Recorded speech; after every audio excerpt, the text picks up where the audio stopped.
നാമത്തിന് മഹത്വമുണ്ടാകട്ടെ. യേശുക്രിസ്തുവിൻ്റെ നാമത്തിൽ സ്നേഹവന്ദനം. പ്രിയപ്പെട്ടവരെ, നമ്മളൊക്കെ പലപ്പോഴും സ്വയം നീതീകരിക്കുന്നവരാണ്.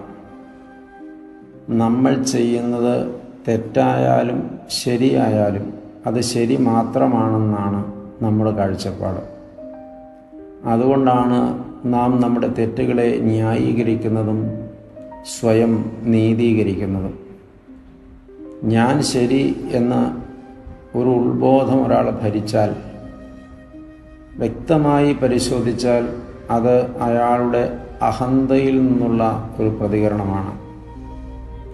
അങ്ങനെയുള്ള ആളുകൾ സത്യത്തിൽ ലോകത്തിൻ്റെ മുമ്പിൽ കുറേ ശബ്ദമുണ്ടാക്കിയോ കുറേ വാദപ്രതിവാദങ്ങൾ നടത്തിയോ ഒക്കെ സ്വന്തം നീതി സ്ഥാപിച്ചെടുത്തേക്കാം. ചിലപ്പോഴെങ്കിലും അയാൾ മറ്റുള്ളവരെ കൊണ്ട് തന്നെ അംഗീകരിപ്പിച്ചേക്കാം. എന്നാൽ ദൈവത്തിൻ്റെ മുമ്പിൽ അതെങ്ങനെ സാധ്യമാകും?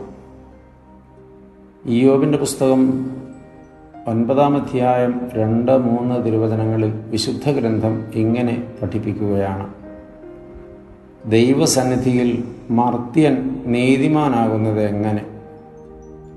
ഒരുവൻ ദൈവത്തോട് പ്രതിവാദിക്കുവാൻ വിചാരിച്ചാൽ 1000-ന് പോലും ഉത്തരം പറവാൻ കഴിയുകയില്ല. മനുഷ്യനോട് വാദിക്കാം, പക്ഷെ ദൈവത്തോട് എങ്ങനെ വാദിച്ച് പിടിച്ചു നിൽക്കും എന്നാണ് ചോദ്യം. എന്തുകൊണ്ടെന്നാൽ മനുഷ്യൻ നമ്മുടെ വഴികൾ ഒന്നും കണ്ടിട്ടില്ല. മനുഷ്യൻ നമ്മുടെ മനനമണ്ഡലത്തിലെ ചിന്തകളൊന്നും അറിഞ്ഞിട്ടില്ല. മനുഷ്യൻ നമ്മുടെ രഹസ്യ ജീവിതവും സ്വകാര്യ ജീവിതവും വായിച്ചെടുത്തിട്ടില്ല.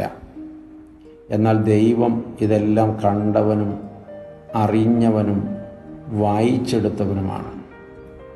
ആ ദൈവത്തോട് പ്രതിവാദം പറവാൻ നിന്നാൽ 1000-ൽ-1 പോലും മറുപടി പറയാൻ ആർക്കും കഴിയില്ല.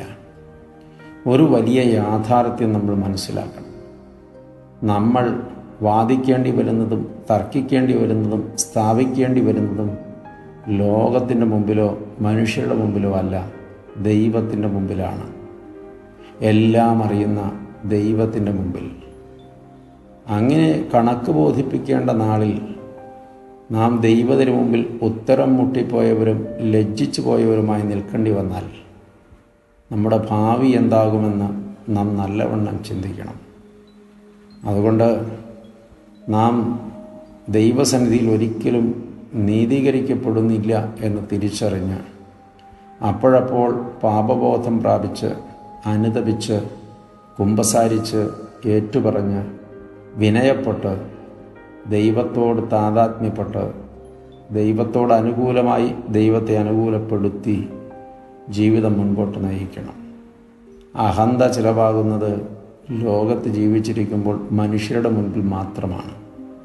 ദൈവത്തിൻ്റെ തിരുമുമ്പിൽ നമ്മുടെ ഒരഹന്തയും ചിലവാകില്ല, ഒരാർഗ്യുമെൻറ്റും നിലനിൽക്കില്ല, ഒരു ന്യായവാദങ്ങളും നിലനിൽക്കില്ല, ഒരു നീതീകരണവും സാധ്യമാകില്ല.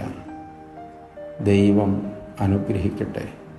ഒത്തിരി സ്നേഹത്തോടെ പാറക്കരയച്ചൻ.